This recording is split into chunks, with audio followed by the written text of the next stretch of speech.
Hello. I don't have a talk, or I didn't even know what the title of the event was until Sasha. So I'm happy to be here, and I'd like to have a conversation with you. I'll just pretend to have a conversation.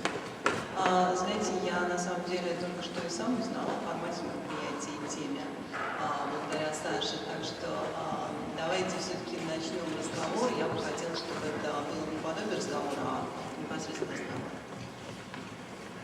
So, Sasha asked me what politics is. I'm going to make the answers really short, so I don't say that much. Саша спросил, что для меня для своего личного политика, и ответ мой будет кратким. One way of defining politics is in relationship to government, the activity of government and governing, and that's not the way I want to understand politics. Если мы говорим про политику в соотношении с государством и с управлением, я, в общем, не хочу воспринимать политику в этом контексте. If we identify politics with government, then politics is identified with the state and the operations of the state. То есть, если мы идентифицируем политику с государством, то политика является правительством, выполняет и работает как правительство. Whereas I'd like to understand politics as the creation of a distance from the state. Но я хочу воспринимать политику именно как создание дистанции дистанцирования от государства. So in a world of surveillance and control through cameras, and this is my first time in Moscow, and I'm amazed at how many cameras people have. It's very strange. Да, мы говорим про мир, в котором ведется слежка за всеми, где висят камеры слежения. Я первый раз приехал в Москву, и я, честно говоря, поражен тем количеством камер, которые здесь висят. In a world where there's of surveillance, there is no distance. There is no distance. So distance is something which has to be created. И в этом мире нет дистанции между нами и государством. Эта дистанция – это нечто, что должно быть создано. So resistance is the creation of distance with regard to the state. Resistance is the creation of distance with regard to the state. То есть сопротивление – это вот именно та дистанция, которая должна быть создана в отношении государства. And this is what I call in my jargon interstitial distance, like an interstice, like a gap. So distance is something that we create in an interstice. It's something which breaks into appearance. We could take another word, gap. То есть это та дистанция, которую мы можем назвать другим словом, разрывом, например. So politics is the creation of interstitial distance within the state. And that's what resistance articulates. And another way of thinking about this would be that politics, they love it out there, that politics is articulation. Politics is articulation.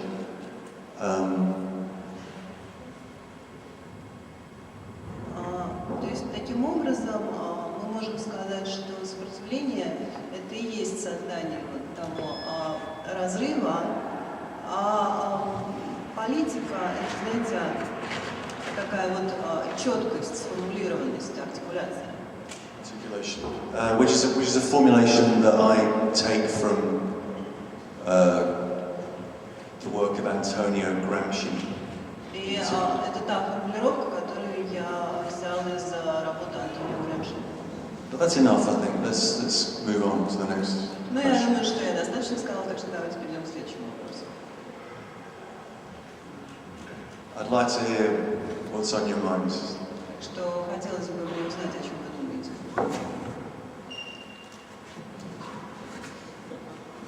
Я не знаю. Да, давайте. Немножко поближе держи. We could just let the silence become embarrassing. Okay. Hello. My name is Sava.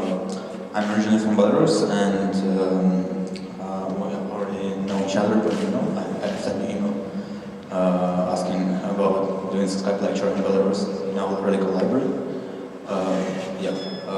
And I already introduced Sasha and his website the day after tomorrow, telling you that this is the only website that introduces your ideas to the Russian-speaking world. Yes, so this is just my short introduction. So I have a question, right? I know that there is a certain rupture that exists between like Russian-speaking intellectual world and Western world, right? Between the like a rupture. eruption. No, not corruption. A rupture. If you don't speak actually without the microphone, I'm going to hear you. Say again. Yeah, okay, just speak a little bit further away because it's just too loud. No, you I just didn't hear what you were saying. Try again with the mic. Because now there's a certain rupture, and this understanding existing between Russian-speaking intellectual world and Western intellectual world. And so this is my question, right? You're for the first time now to Virginia, right? Yep. Well, I've been, first time in Russia. Yeah. So and probably you're aware that it's completely different political world, right? And there's some like different academic things how well. So my question is like it's in my opinion, like many Western like ideas are perceived in a negative way by many. Нет, на самом деле нужно, в этом большая проблема. Здесь никто в качестве перевода не заметил, потому что я понимаю, но на самом деле ты можешь сказать им, что вопросы задавали по-русски. Да.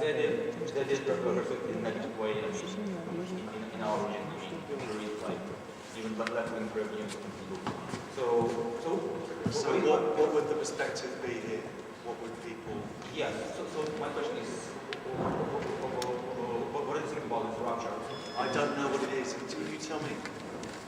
What's the rupture between the Russian-speaking world and the West? Because it's my first time, I don't know. Yes. No, yes, I'll just Use the mic.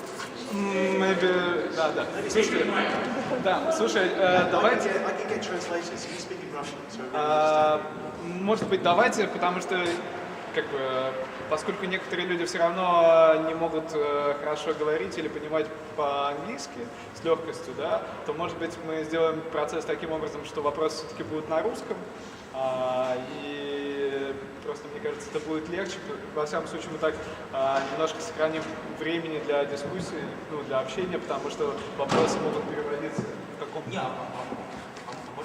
Так что я задам по-английски, ответ на вопрос. Ну, может быть, ты... Давайте вы просто... Слушай, ну это уже продолжается достаточно долго. Просто хочу задать по-английски. А?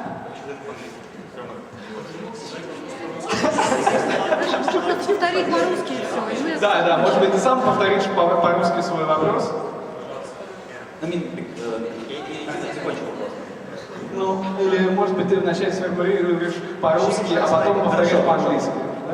Ну, короче говоря, у меня вопрос к Саймону о том, что, ну, это очевидно, то есть, по мнению, да, то есть, существует определенный разрыв между русскоязычным интеллектуальным миром и западным интеллектуальным миром, да, вот, и конкретно меня интересует, первый раз в Москве, да, первый раз в русскоязычном интеллектуальном пространстве, да, вот, мне интересно, то есть, есть ли у меня какие-то мысли о том, чем обусловлено то, что очень многие современные западные левые слои, в частности, Харт Негри, да, воспринимается очень негативно, как бы, ну, русскоязычными левыми, да, то есть, и с огромной враждебностью, да, то есть, вот, то есть, что есть. Вот.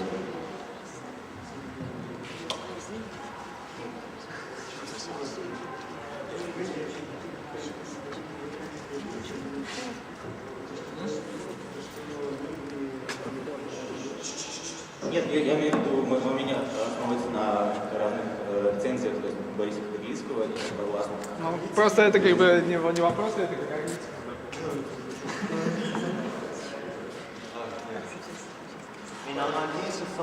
I'm here to find out. I'm here on a reconnaissance mission to find out how things are. I don't know. It's my first trip to Russia. I've been close by. I've been to Ukraine. I've been to Poland and other areas, but I've never been to Russia before. And so, part of what interests me is finding out what people think politically here, and seeing if there is a gap between the way things are here and the way I would understand things. На самом деле я впервые в России, и действительно это моя цель понять, в чем разница. То есть я был в Украине, я был в Польше, но в Москве я первый раз, и все-таки я хотела бы понять, каким образом в отношении политики мыслят люди, и где вот этот разрыв, как вы говорите, в нашем восприятии.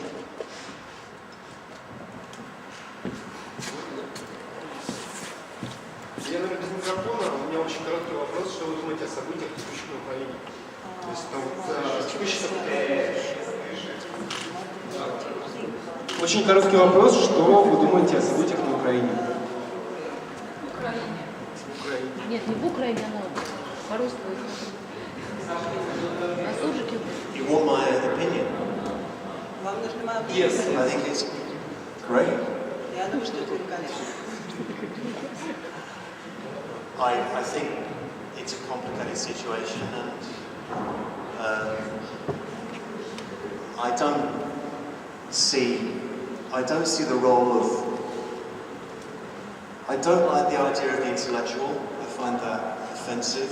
It's an idea with a specific history, and I don't see what would give me any right to exert judgment over a particular context. So. My opinion is of no more interest than your opinion. I'd be much more interested in your opinion as to what's happening in Ukraine. Я думаю, что я не хочу говорить про этот разрыв между интеллектуальными какими-то группами. Но, честно говоря, то есть это может быть там переоценено или может выглядеть оскорбительно для некоторых по некоторым причинам. Но, честно говоря, в данный момент я заинтересована в том, что сейчас происходит в Европе, а не в Украине. There's a model of the intellectual which I disagree with, which is someone who voices opinions about various contexts in the world. I find that pointless and exhausted as a way of proceeding. And I think what's more interesting is trying to comprehend different contexts in their own terms. So, part of the reason why I'm here is kind of to try and find out more rather than to offer opinions. То есть давайте все-таки не предлагать какие-то мнения.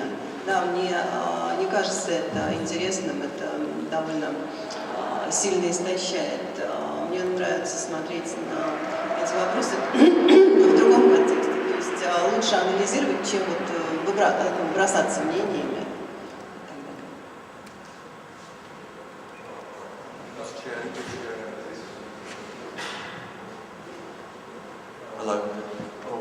Добрый день, Саймон. У меня следующие два вопроса. Первое. Как вы считаете, является ли насилие нормальной формой взаимоотношений между государством, обществом и личностью? И второй вопрос. Как на ваш взгляд, может ли насилие со стороны государства в отношении общества и конкретной личности достигнуть такого уровня, что у общества или у личности не остается никакого иного выбора, кроме как взять оружие и применить тоже насилие в отношении государства? Будет ли это нормально, будет ли это конституционно, будет ли это соответствовать жизненным интересам? Спасибо.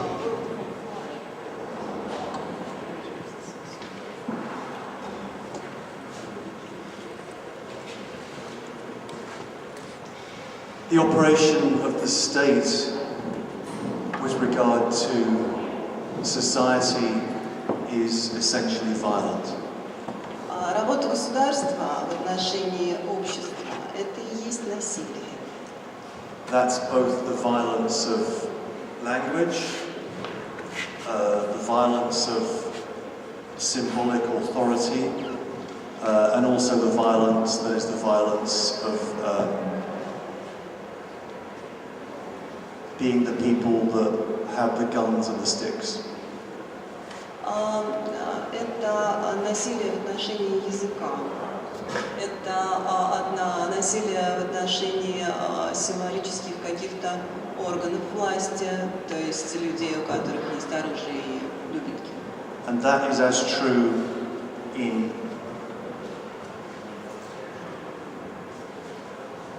the West as it is here. И это справедливо как для вас, так и для Запада. Although that takes different forms. Хотя это представлено в разных формах. The question I think you're asking is the question about the relation of violence to non-violence, and non-violence as a form of protest. То есть, насколько я понимаю, ваш вопрос заключается в том, каким образом соотносится насилие и ненасилие, потому что ненасилие – это форма протеста. Which is a difficult question, and there's no clear a priori answer. The answers have to be contextual. И четкого ответа нет, то есть ответ всегда зависит от контекста. What usually happens in most cases is that resistance to the violence of the state is non-violent resistance. That's what usually happens. То есть то, что обычно происходит, сопротивление насилию со стороны государства, это не насилие в большинстве случаев. And then the resistance movements are subjected to violence by the police or the military. И вот это вот сопротивление в форме ненасилия, оно становится насилием за полицией, за армией, которая сопротивляется этому. At which point the group has to make a decision as to whether to continue with non-violent protest or make a transition to violent protest. И в этот момент группа должна выбрать, каким образом продолжать свой протест, то есть переходить тоже в насилие или оставаться группой, которая проповедует ненасилие. And that is the history of different resistance movements. Today, Nelson Mandela was buried. То есть это история, собственно, история всех групп движения сопротивления. Сегодня мы можем говорить про Нельсона Манделу. Mandela was part of an organization, the African National Congress, that was committed to non-violent struggle. Мандела был частью группы, которая называлась Африканский национальный конгресс, и они выбрали путь ненасилия. At a certain point in the late 1950s, early 1960s, a decision was taken to begin an armed struggle, a violent resistance. И в 50-е, 60-е годы было принято решение переходить к насилию, чтобы продолжать сопротивление. Was that decision the right decision? Было ли это правильное решение? Yes. Да. So that's which is non-violent resistance. Группа, которой принадлежала Махатма Ганди, называлась Санчака, которая переводится как «несопротивление», «непротивление», «ненасилие». This was effective in that context. И в том контексте она оказалась эффективной. Up to the point of civil war, which led to the separation of India from Pakistan. Ну и в общем, это непротивление, оно сработало вплоть до, собственно, гражданской войны, когда произошло отделение Индии от Пакистана. The point of this is we have to understand violence in the following way. То есть дело в том, что мы должны трактовать насилие следующим образом. Violence is never one thing. Насилие это никогда не бывает одной какой-то вещи. Violence is always a cycle of violence and counter-violence. Насилие это всегда цикл акций насилия и акций сопротивления насилию. And that cycle of violence and non-violence is what we call history. Цикл насилия и ненасилия это то, что мы называем историей. Is there a way of history? And that history has to be understood dialectically. И история, соответственно, трактуется диалектически. A dialectic of violence and counter-violence. То есть диалектика насилия и контрнасилия, сопротивления насилию. Is an interruption of that cycle of violence possible? И возможно ли прервать вот этот цикл? Yes, Да. but it is unlikely. Но возможностей, в общем, мало вероятности, что такое произойдет. It is improbable, Это маловероятно. and it is usually immediately crushed by the violence of the state apparatus.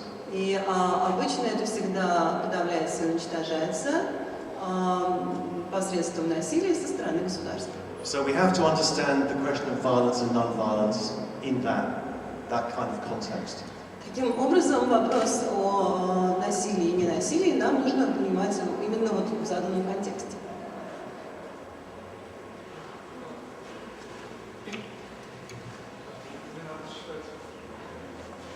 This is good. It's like sentence by sentence. Is that good?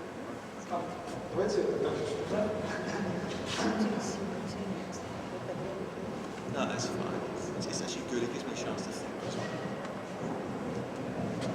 Да, Саймон, спасибо большое. Я хотел спросить, вернуться к вашему определению политического, как установление границ и пространств, и дистанций.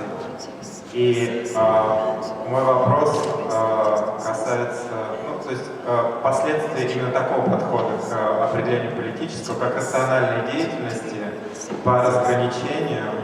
Не является ли это тоже продолжением этого установления, в конечном счете, права собственности и возврата современной государственной политики, такой, какой мы ее знаем сейчас?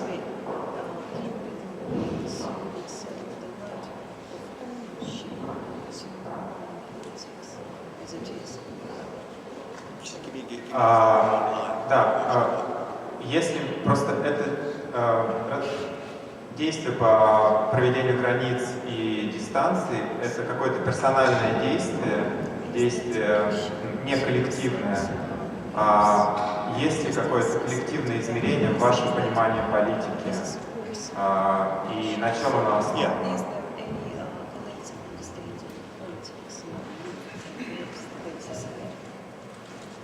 Politics is subjective.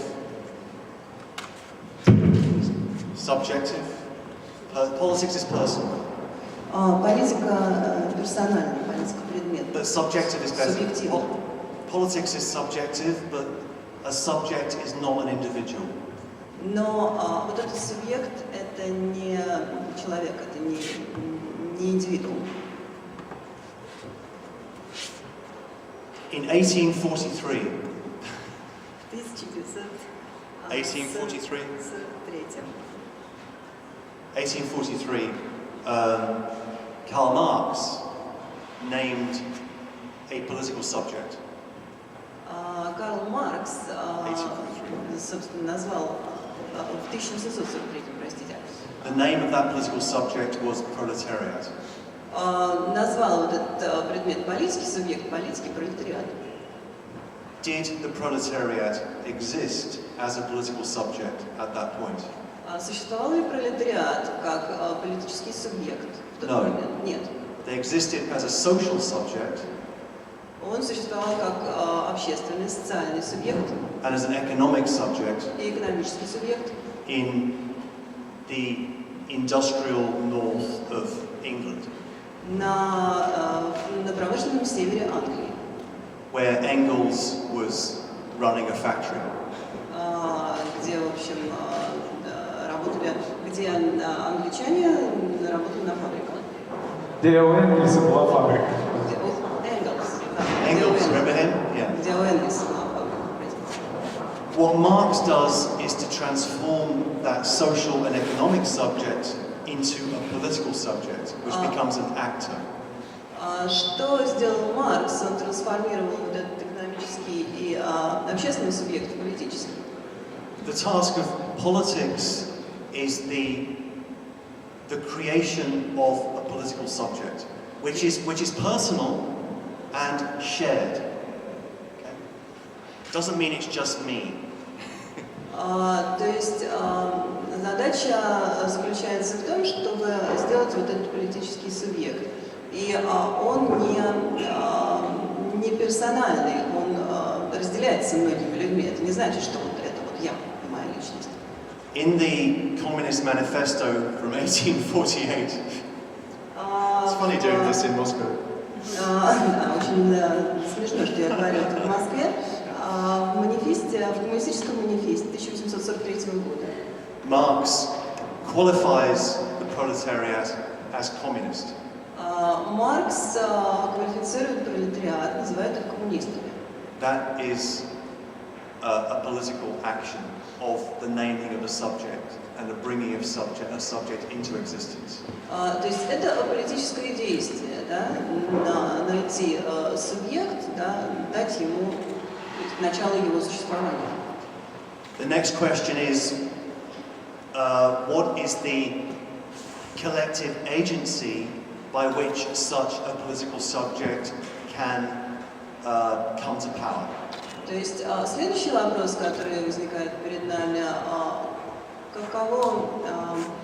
что за институт, который дает власть этому политическому субъекту, который дает силу?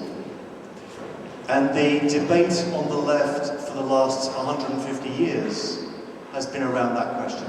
И вокруг этого вопроса спор ведутся уже порядка 150 лет. Does agency require the party as a form? Нужно ли этому институту, этому учреждению партия как форма существования? Or does it not? Или нет? And that broadly is the debate between Marxist-Leninism. То есть это очень широкий вопрос марксизма и ленинизма. And anarchism. Anarchism. И анархизм.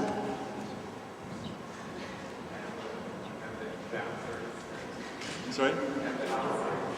And the answer. Well, the answer is anarchism, obviously. Конечно, ответ это анархизм. You've seen what the alternative does. Вы же видите, что делает всякая альтернатива.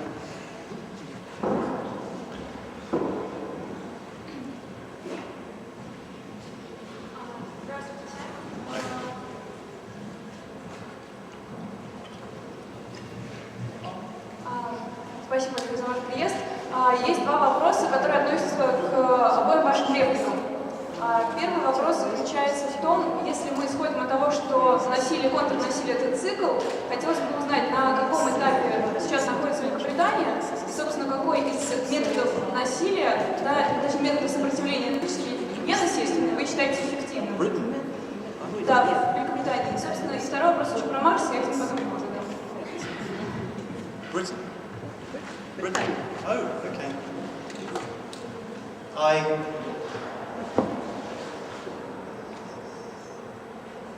I'm from Liverpool.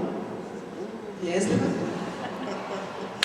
Liverpool is the home of the greatest football team in the history of the universe. Ливерпуль – это родина величайшей футбольной команды в истории Вселенной. It's a city which is in England, Это город, который находится в Англии. but it is not of England. It's in, but not of. It doesn't belong. Но он не принадлежит Англии. It's a little bit like Marseille, which is in France, but not French. Это как Марсель. Он во Франции, но он не французский. It's a port. Now, I hate my country. Я ненавижу свою страну. I would go further. Я бы пошел еще дальше. And with Thomas Bernhard. И с Томасом Thomas Bernhard, the Austrian writer. Австрийский писатель. I think hatred of one's country is the condition for existence. Я думаю, что ненависть человека к своей стране – это условие его существования. If you don't hate your country, Так что если вы не ненавидите свою страну, you're a pervert. все поняли.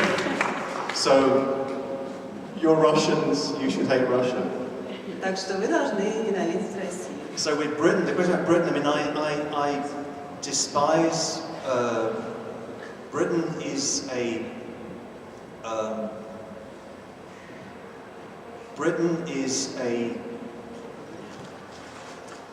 commercial war machine.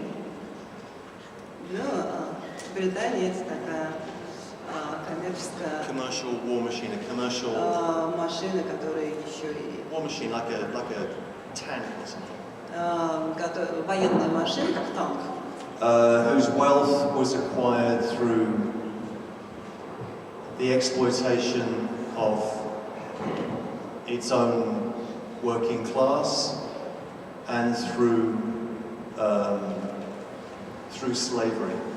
Которая заработала себе богатство посредством эксплуатации своего рабочего класса и через рабство. And that's what lies behind the formation of its imperial structure. Это то, что лежит за формацией империалистической структуры. Such imperial regimes exist either through extermination or the threat of extermination. И такие Extermination, Vernichtung, annihilation, destruction. Такие политические имперские империалистические режимы существуют благодаря уничтожению, истреблению или благодаря тому, что они представляют угрозу истреблению. This wasn't your question, but if I were going to define Europe, Но это, конечно, не относится к вашему вопросу, но если бы я стала определять Европу, если меня попросили дать ей определение, I would define it in terms of a unique passion for extermination. Я бы сказала, что это уникальная страсть к истреблению. Which begins with the extermination of the inhabitants of the Canary Islands, Которая началась с истребления жителей Канарских островов in 1462. В 1462 году. Yeah, 1462. And which continues with the extermination of peoples in the New World. Которая продолжилась с истреблением людей нового мира. Europe got better and better at exterminating people. Европа преуспевала в деле истребления людей. And so when people talk about the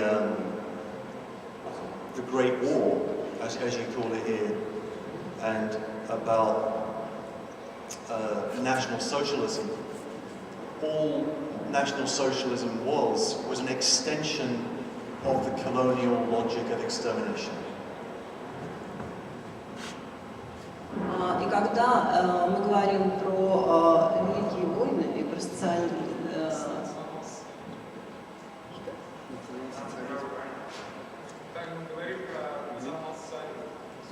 про национал-социализм, Это были то войны, это было продолжение мойки истребления во время колониальных режимов.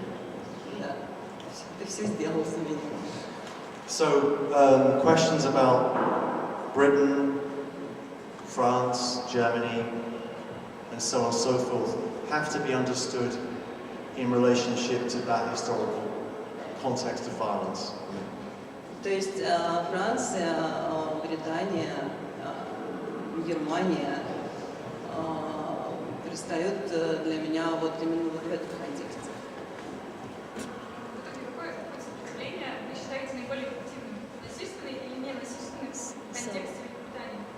what's the method of resistance is more effective for you, violence or non-violence in the context of Britain?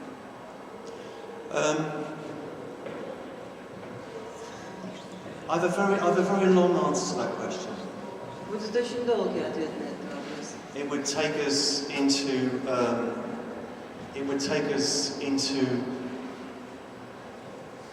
We'd have to begin in.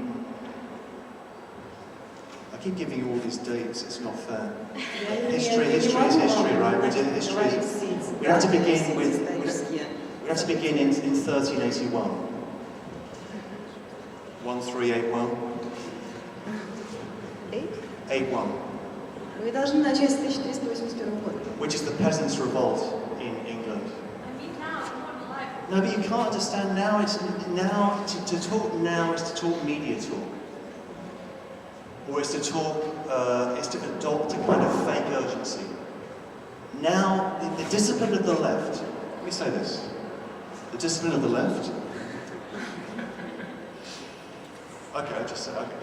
The discipline of the left is to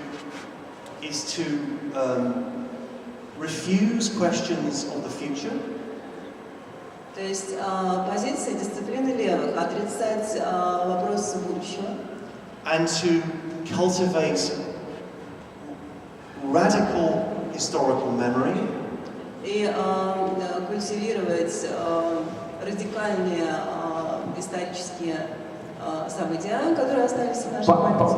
As a way of acting in the present. Как метод действия в настоящем. When the Prime Minister of the People's Republic of China когда премьер-министр Республики Китая was asked in 1948, когда его спросили в 1948 году for his opinion on the French Revolution, спросили его мнение по поводу французской революции. his reply was it is too early to tell. His reply was that it's too early to tell. It's too soon. That is the right answer. Вот это правильный ответ. So, the left should not engage in the games that reactionaries and liberals play, which are always questions about now and acting now with an effect on the future. We have to work with a different temporality, different understanding of time. То есть не надо впутываться в игры реакционеров и либералов, которые действуют сейчас, но с наделом на будущее. Ну, которые, да, говорят про сейчас, про то, что надо действовать сейчас, и в отличие от них, левые должны действовать и находиться в другой темпоральности, то есть в других временных отношениях.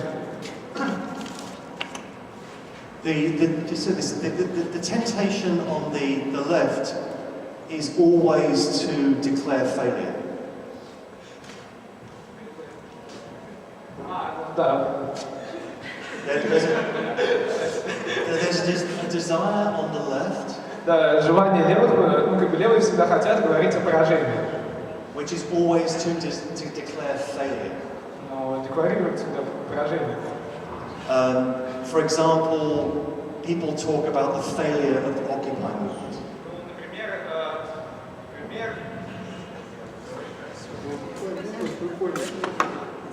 Ну да, например, левые говорят о поражении Окупая.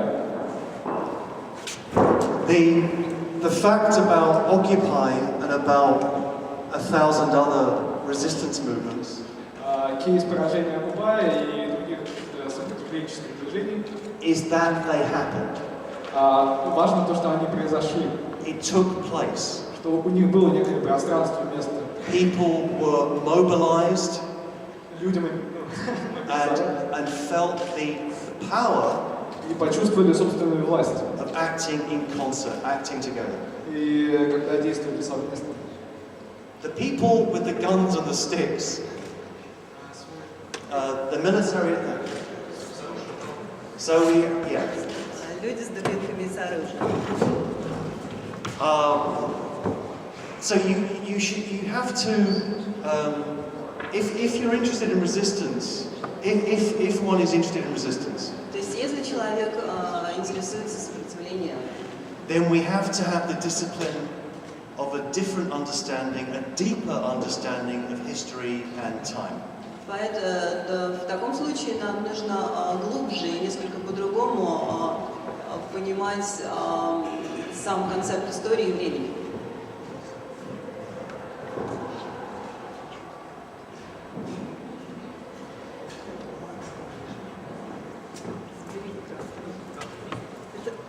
This one, yeah. I'll take that one.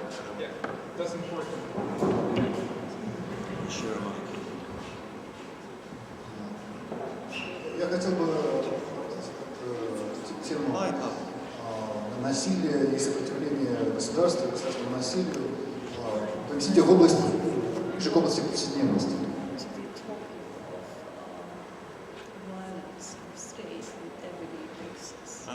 Например, вопрос политики, политическое значение искусства или, короче говоря, эта линия сопротивления государства, государственного насилия, она проходит через институции.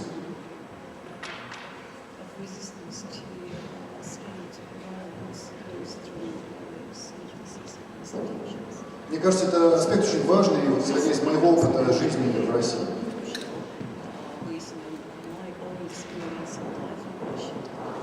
Я хотел бы, чтобы Саймон прокомментировал свои идеи о создании разрывов и сопротивления в связи с вопросом институций. И вторая часть вопроса касается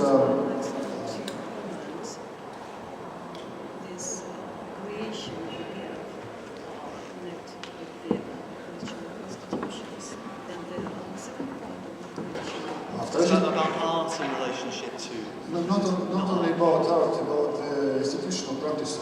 All of us earn money in some kind of institutions, work on them, work inside the institution.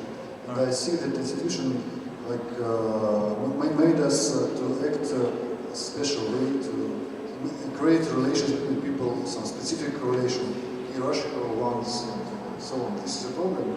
And I would like you to comment this in the context of your ideas of creating a gap against state within the state and so on.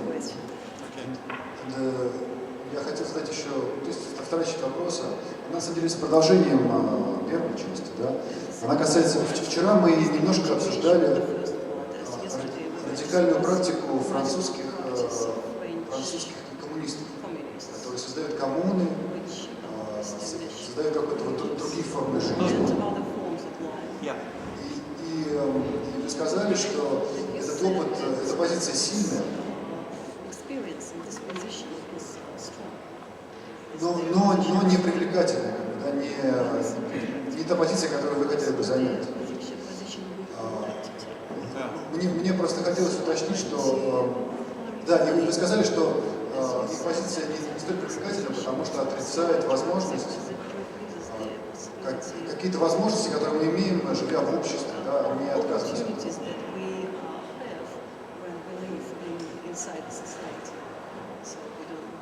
В то же время я хотел подчеркнуть, что их практика, она не предполагает полного отказа от общества.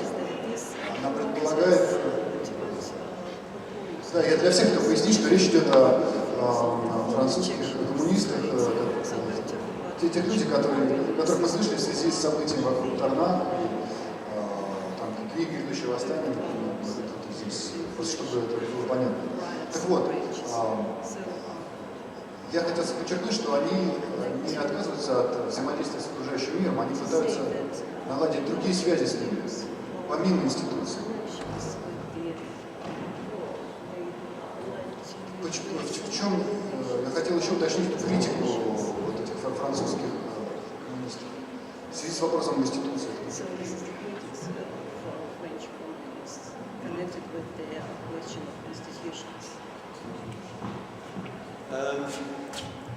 We've been talking for the last couple of days, and I've learned a lot from you, in particular about the way in which actionist art has functioned in Russia as a form of political resistance? Мы общались с вами последние 2 дня, и я очень много нового от вас узнала, в частности, о том, каким образом акции и искусство функционируют в качестве инструмента сопротивления. So thank you. Так что спасибо.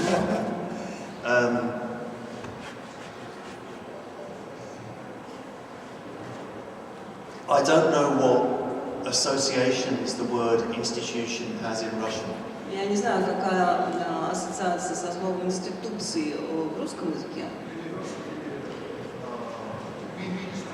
Yeah, bad associations. Плохие ассоциации. Yeah. Институция — это же учреждение. So here's a thought.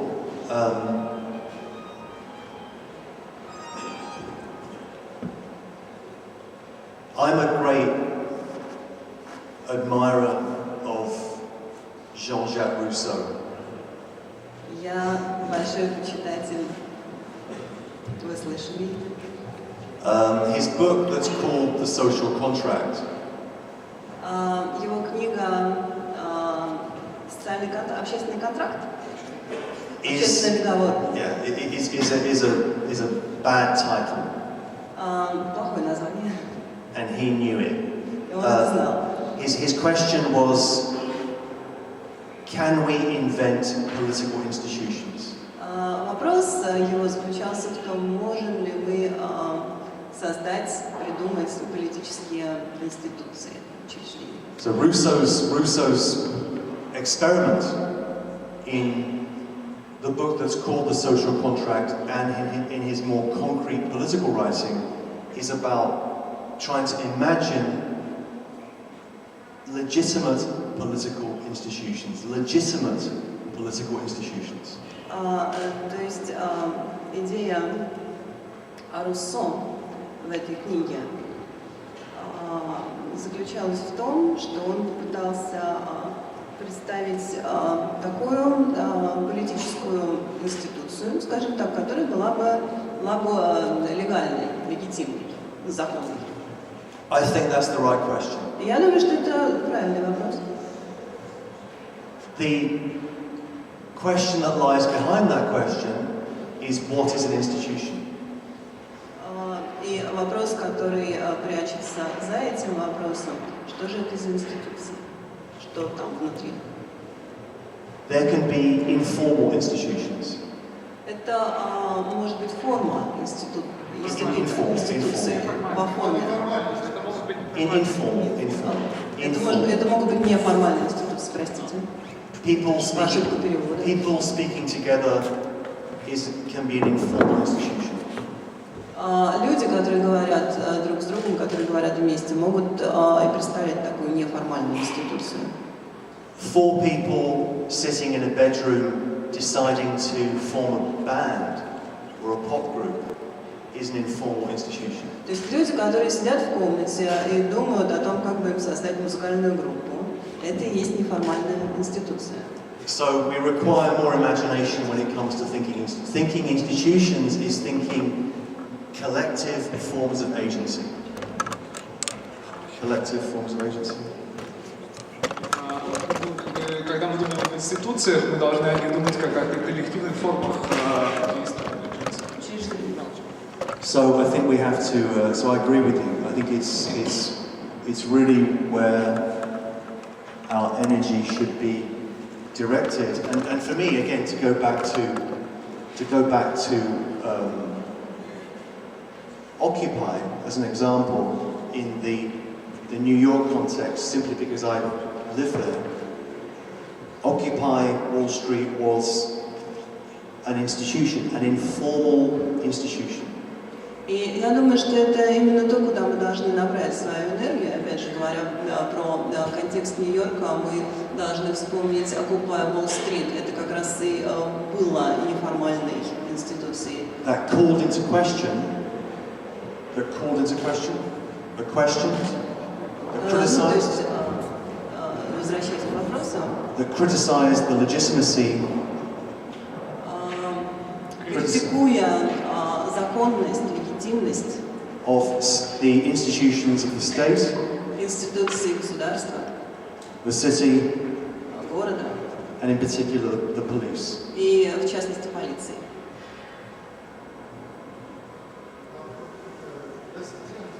Second part of the question was about the commune.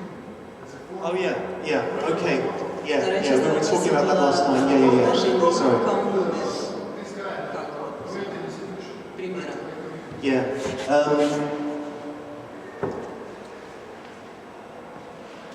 This is really hard to do in this context.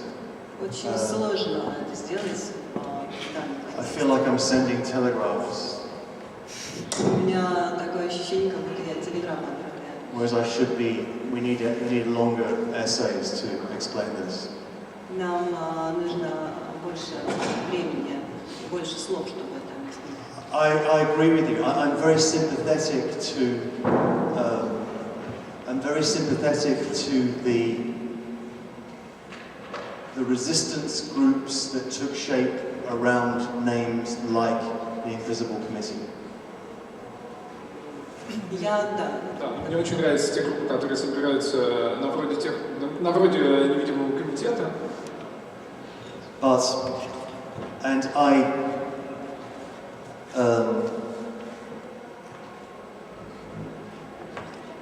I was very influenced. A lot of people that I know were very influenced by their writing. И на меня очень сильно повлияло, и на многих людей повлияли их работы. But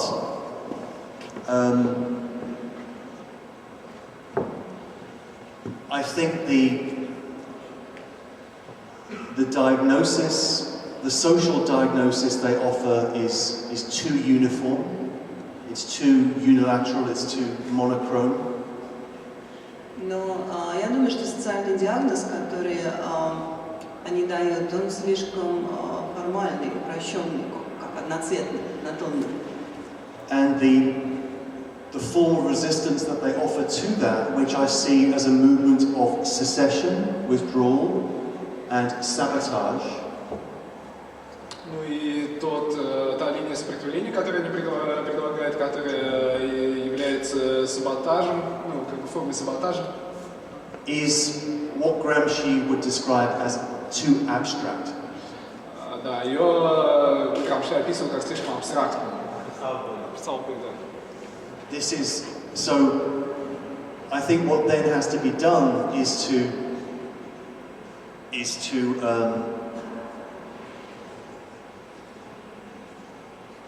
put it another way. I think that there are. Yeah, I think that there are emancipatory potentials in social life. Put it this way: we live in hell, okay? We live in hell. We live in hell. Начнем с того, что мы живем в аду. But hell is never quite complete. Но этот ад никогда не бывает слишком полным, законченным, завершенным. There remain resources. There remain possibilities, potentialities. Всегда остаются ресурсы, возможности и способы. Human potentialities. Человеческие потенциалы, which can transform this hell into something else. которые могут трансформировать этот ад в нечто иное. And that means also something more than the resistance mustn't be abstract. Resistance mustn't be abstract.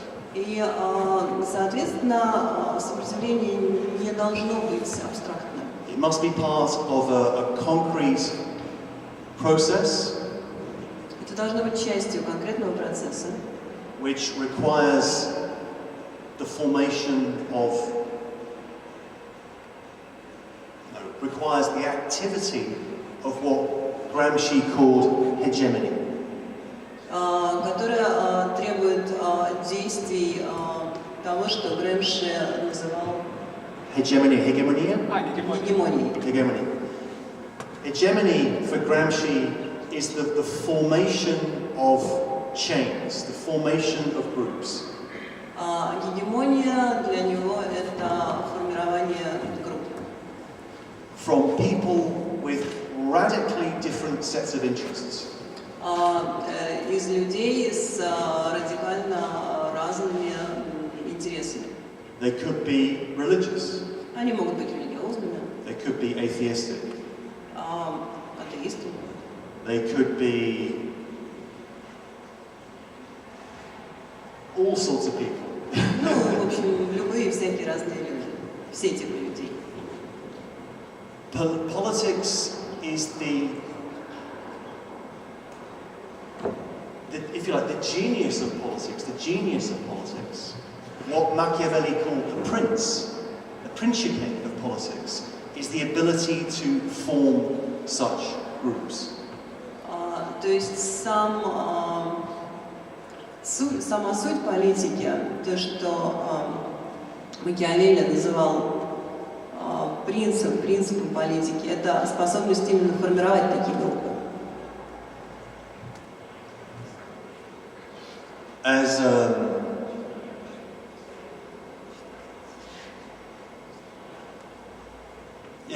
As Gramsci said, keep your mind in hell and do not despair. Как говорил сам Грэмши, думайте, пусть ваши мысли будут посвящены вот этому аду, но не отчаивайтесь.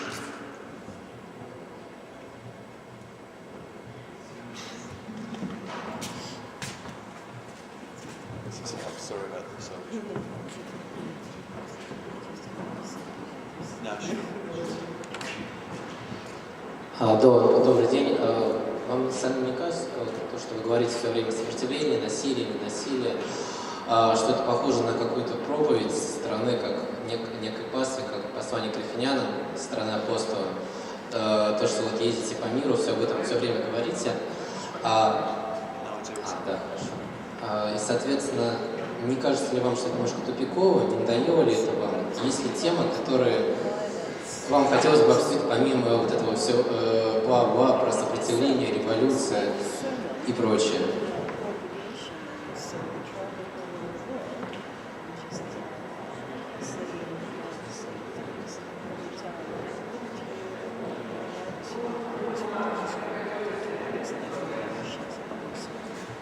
Yeah.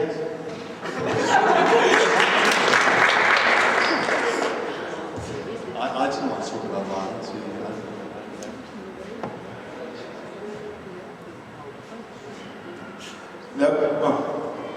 А скажите, а как социальный субъект становится политическим? Это же вопрос политической онтологии.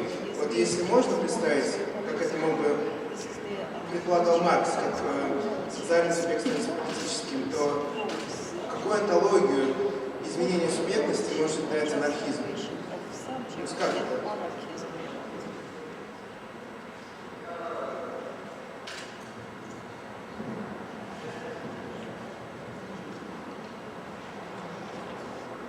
Anarchism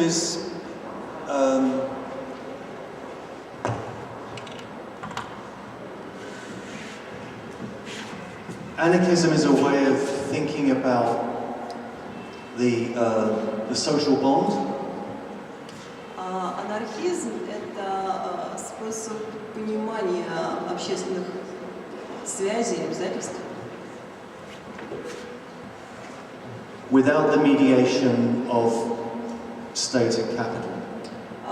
Без участия государства и капитала. Anarchism is based upon, let's say, a social ontology. Анархизм основывается, скажем так, на общественной онтологии. The question in the debate between, say, anarchism and Marxism. То есть вопрос спора между анархизмом и марксизмом is whether that anarchist social ontology can become an effective politics. То есть вопрос заключается в том, сможет ли социальная онтология стать эффективной как с политической точки зрения. This is Lenin's critique of anarchism Это ленинская критика анархизма and Trotsky's critique of anarchism, и критика Троцкого. in the name of what they always call realism. И в мире это называется реализмом. Да, во имя того, что называется реализмом. And in the name of what they call the revolution. И во имя того, что они называют революцией. I'd be very careful about talking about realism and the revolution. Я буду очень осторожен в своих высказываниях по поводу этого. I think that anarchism offers not just resources, it's a way of thinking about existing political practice.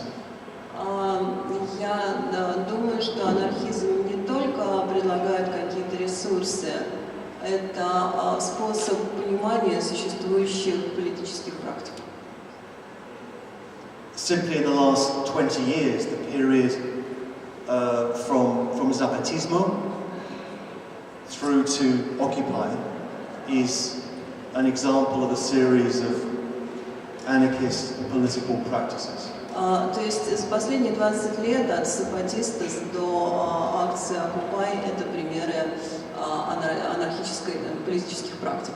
So I think, that's the answer. И я думаю, что в этом ответ. Is there, if you want,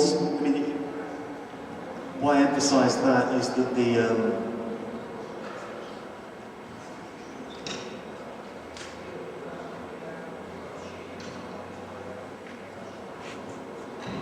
if you're not happy with that answer, Но если вас этот ответ не удовлетворяет, then you always have the Leninist option, тогда у вас есть опция ленинизма, which is seizing hold of the state, seizing hold of the state, которая предполагает, помоги мне, seizing hold of the state, как вы переведете это на русский язык? Короче говоря, суть в том, что классическая стратегическая стратегия предполагает захват государства, не уничтожение государства, а захват государства. Ну да, наверное, это более корректно. Anyway, just read State and Revolution, you should know this stuff. This is it's an old debate. And for me,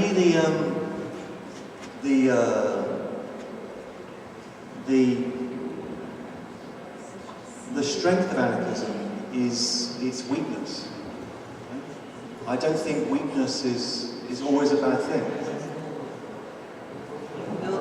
Для меня анархизм это как If you want a politics that's based upon ideas of virility and masculine effectivity, then you have a rich, brutal Marxist-Leninist tradition to go back to. If you want that, it's up to you. Если вам нужна такая форма, как такая мускулинная, полная силы, агрессивная форма, тогда, конечно, вам надо возвращаться к марксизму и ленинизму.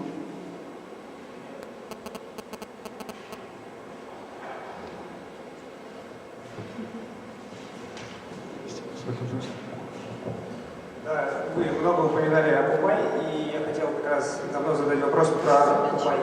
Как вы оцениваете влияние этого движения на, может быть, какие-то идеи, которые витают в рядах не активистов США? То есть как это движение повлияло на мировосприятие большинства населения в Америке?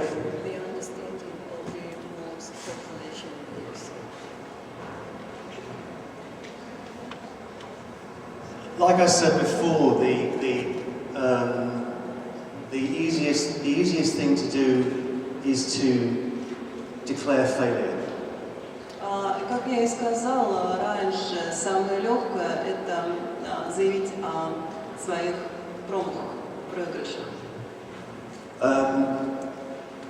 The important thing about the Occupy movement for me is that it happened, it took place. И важное для меня в том, что прошли эти Occupy, заключается в том, что они прошли. Это было. questions of effectivity, we'd have to think, it's a serious philosophical question. What is effective? What is effective, and what is the effectiveness of something effective? I'm not convinced of that normal discourse. Occupy raised two issues in the United States. И мы не можем просто обсуждать эффективность, это потому что это очень философский вопрос, что можно считать эффективным. Движение Occupy подняли две проблемы в Соединенных Штатах. The question of debt. Вопрос смерти. Долго, простите, долго. And the question of inequality. И вопрос неравенства. Those are questions that were not part of mainstream American political discourse before Occupy.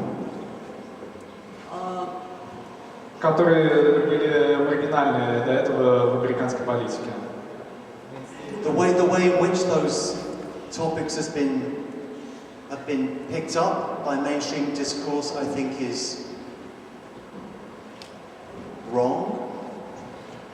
But you asked about the question was, what change has Occupy made to ordinary Americans? Two issues, debt and inequality, have become mainstream political issues. То есть вопрос был в том, каким образом повлияло движение Occupy на обычных американцев. Я говорю, что это подняло две проблемы. Проблему долга и проблему неравенства, которые не обсуждались как мейнстрим до этого. And by debt I mean credit card debt or student debt or whatever it might be. But the whole politics of debt has been transformed.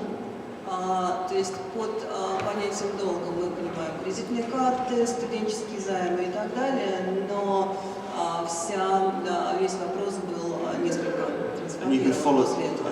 You can follow that in the work of my friend David Graeber in his book on debt, if you want analysis of that. И если вы хотите получить вопрос на этот вопрос, я бы рекомендовала почитать книгу моего друга Дэвида Грейбера. Там вы найдете какие-то вопросы, ответы.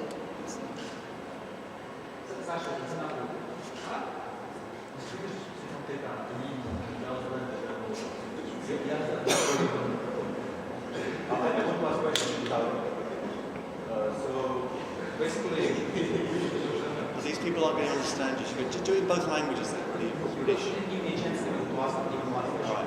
Okay. I will ask in English and I will translate it.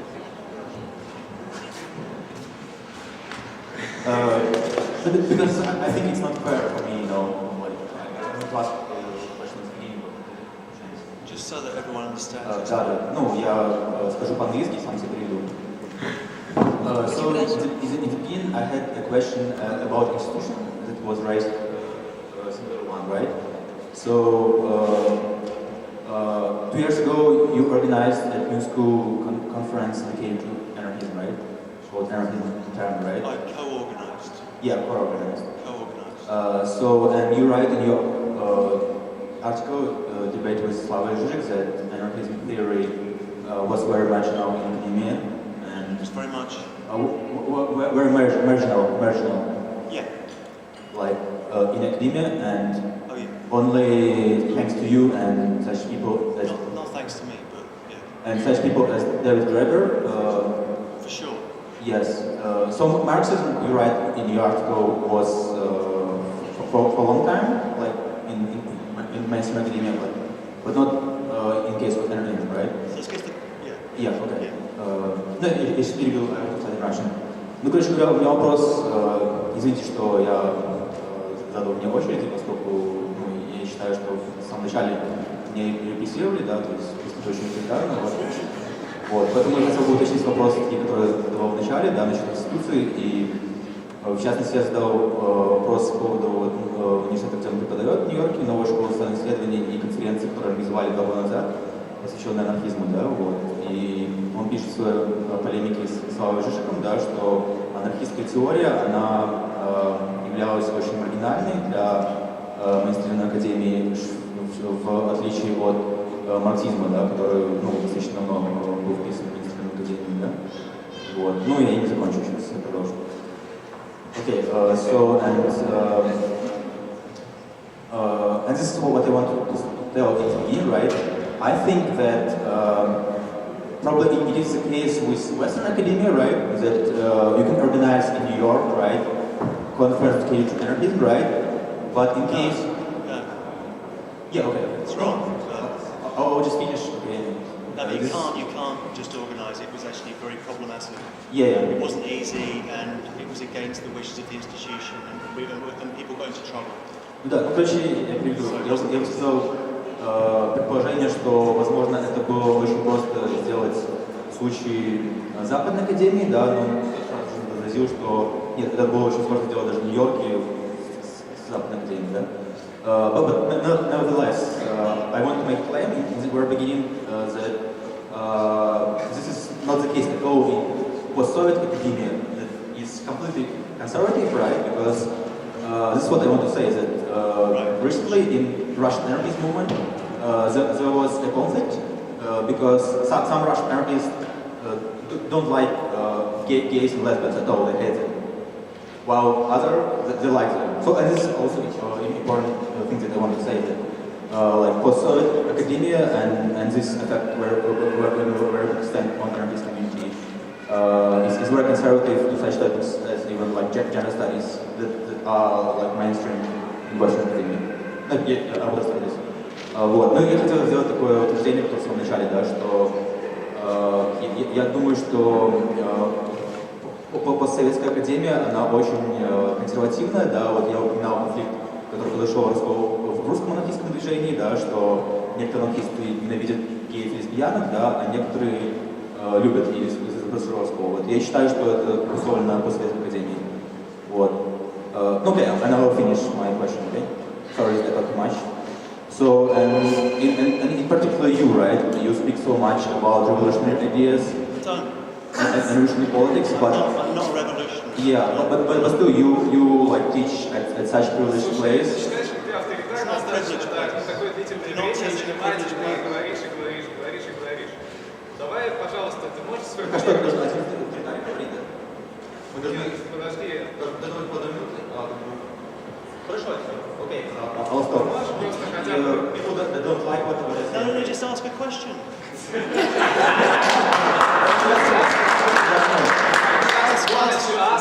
Ask a question. Just ask me the context. Ask me a question. Okay. So my question is, I think that it's also sort of hypocrisy, right? Speaking about such revolutionary ideas and working at such privileged place as the New School in New York. So yeah. What's the question? So because you speak. No, but only a question. Okay. My question is, you speak so much about ethical responsibility, right? Right. And my question is, how ethically responsible to teach like revolutionary ideas and like at such privileged place as New School in New York? The New School is not a privileged institution, it's a very poor institution. It's, the New School began as an evening school for working people in 1919. It was then changed when the National Socialists came to power in 1933. It became a place in New York where German Jewish professors were received. It's always been a poor institution, and it remains a poor institution. It's not a privileged institution. And it's not a university. I do not teach at a university. Let's get that clear. Новая школа. No. And it wasn't, and the whole, the anarchist turn was not me doing it.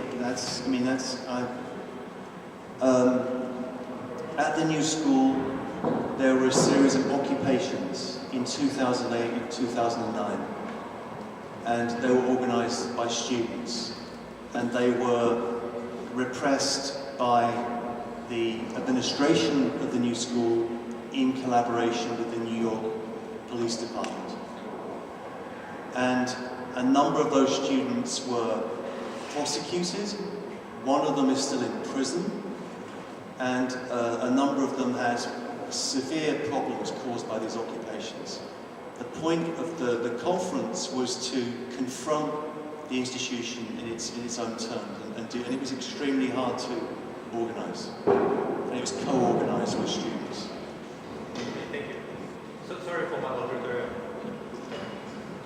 Вопрос был про новую школу, насколько я понимаю? Да. Вопрос был про новую школу. Ответ был таков, что новая школа не является университетом. Это не привилегированное учреждение.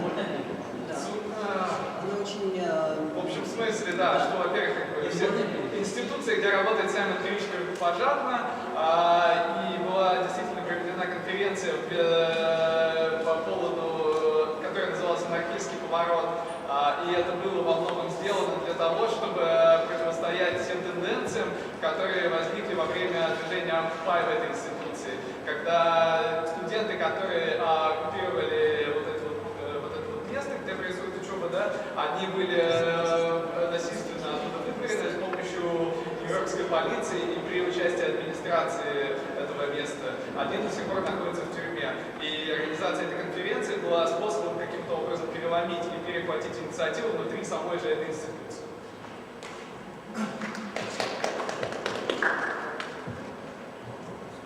Да. Давайте, может, как-то, не знаю, последний вопрос. Мне кажется,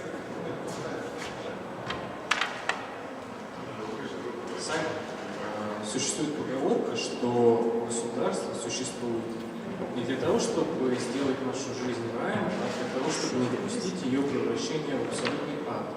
И, на ваш взгляд, какое государство наиболее эффективно справляется сегодня с этой задачей?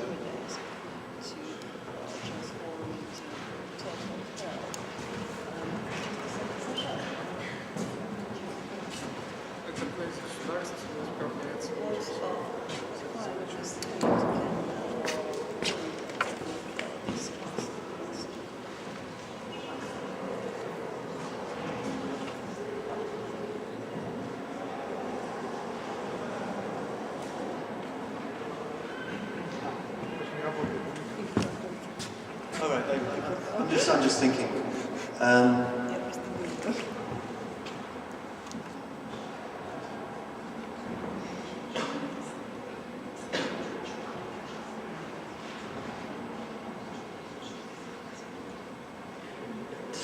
There are two different understandings of the state within modern political thought. Есть две трактовки государства. One derives from Hobbes, Thomas Hobbes, Leviathan. От Томаса Хоббса. The other derives from Rousseau. Вторая от Руссо. Both those conceptions of the state derive from conceptions of human nature.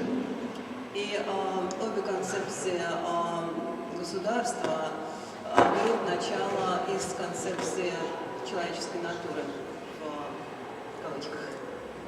Hobbes believed that human beings were naturally wicked. Хоббс полагал, что человеческая натура зла. Wicked or vicious, nasty. То есть это ее естественное свойство. Rousseau believed that human beings were naturally good. Руссо полагал, что человеческая натура хорошая изначально.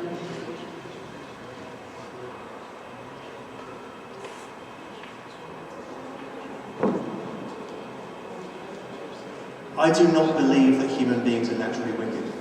Я, честно говоря, не считаю, что человек изначально по природе своей зол.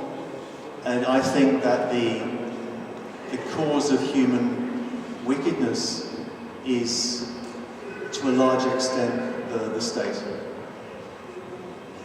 The cause of human wickedness Я думаю, что причина зла в человеке is the state. это государство, это политическое формирование государства.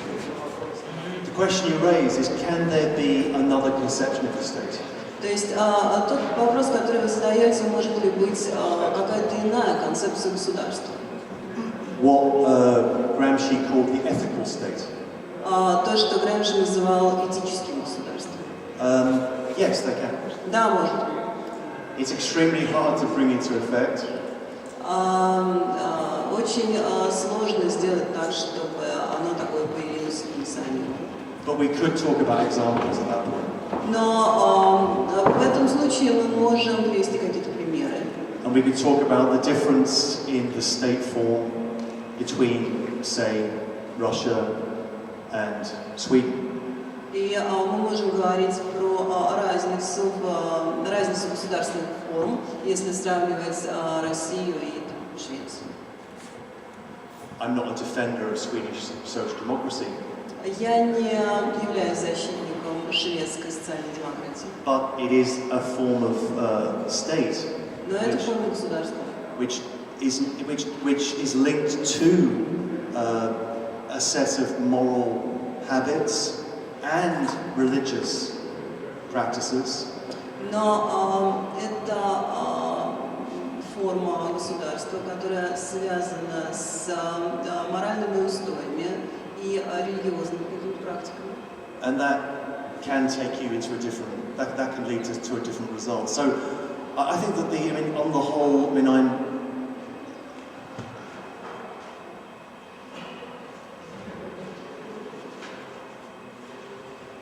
I think that society without the state at this point in history is difficult to imagine. Я думаю, что на данном моменте истории общество без государства довольно трудно представить. It can happen here and there in moments. То есть примеры этого мы то и дело видим, да? For me, it's a question of how the social bond, a bond of friendship and love, can be made political. Friendship and love can be made into a political force. Для меня это вопрос в том, каким образом общественные связи, такие как дружба и любовь, могут быть превращены в политическую форму.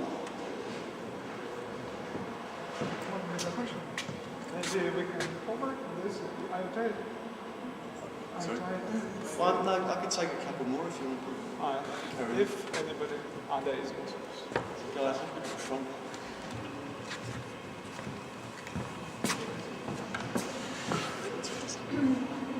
If I can ask in English, sure. Because I'm from Finland, and so Finland. Nice to meet you. Nice to meet you too. So I don't know if I got it right, but I might ask a stupid question. But anyways, if this love and friendship is the base for the society, if you mean that it's some kind of anarchy, it's a question of anarchism. That's the way to build the society.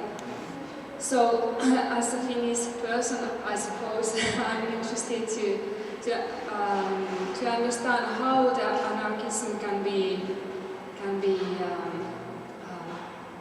made in that way that everything is working. For example, the medical health care and that kind of serious stuff.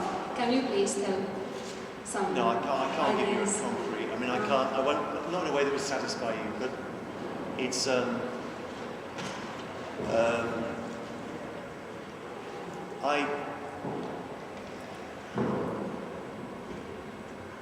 okay, let's try this. Maybe we should translate the question.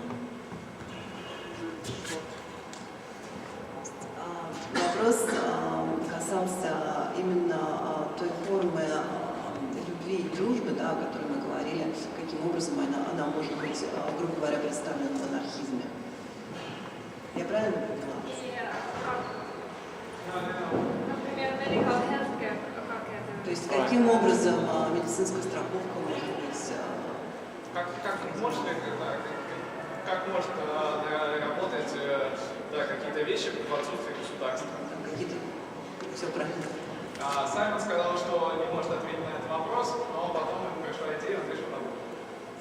just a short translation. All right. Just to understand.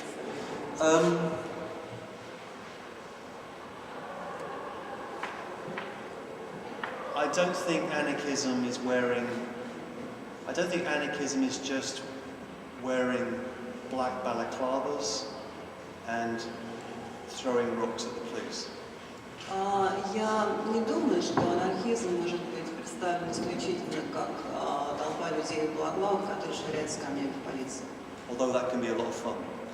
Хотя это, конечно, весело. The anarchism that interests me most is the rather crappy English anarchism. Crappy, bad, ineffective. Но что касается анархизма, если говорить про англичан, то это, в общем, такие оборванные люди. Which you can find, for example, in the free school movement. И примеры мы можем найти в движении свободной школы, free school. Creating a collective garden. Которые создавали коллективный сад. Or setting up a health centre in a part of a town or city that requires that help. Или же создавали как центры, которые предлагали медицинскую помощь людям, которые в ней нуждались. And 19th and 20th century anarchism in Britain is full of examples like that. И анархизм 19-20 столетий в Британии полон примеров таких действий. The most radical group in the English Revolution in the 17th century were the diggers. And what the diggers did was dig. And they planted carrots and turnips. Vegetables can be a revolutionary weapon. И одной из радикальных групп в Англии были диггеры, которые, в общем, сажали морковку, тунепс, то есть овощи были как способ революции. The point is, I'm trying to emphasize,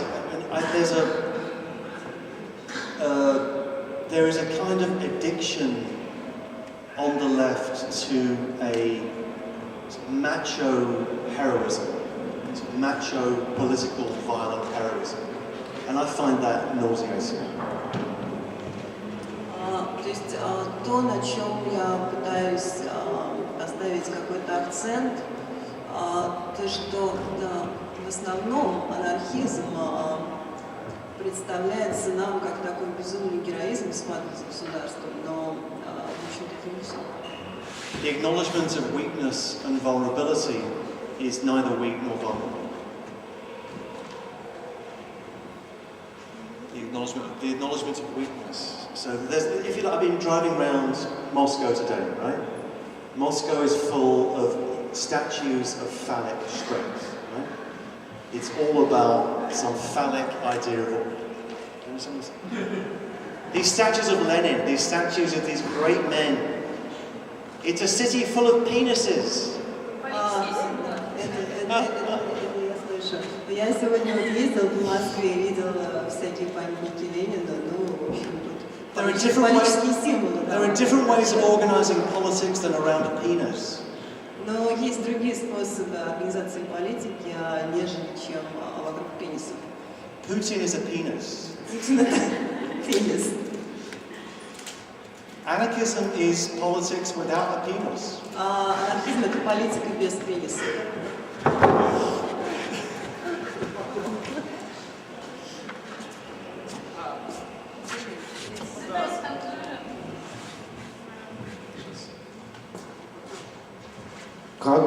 Как вы понимаете понятие сакрального в контексте политического действия?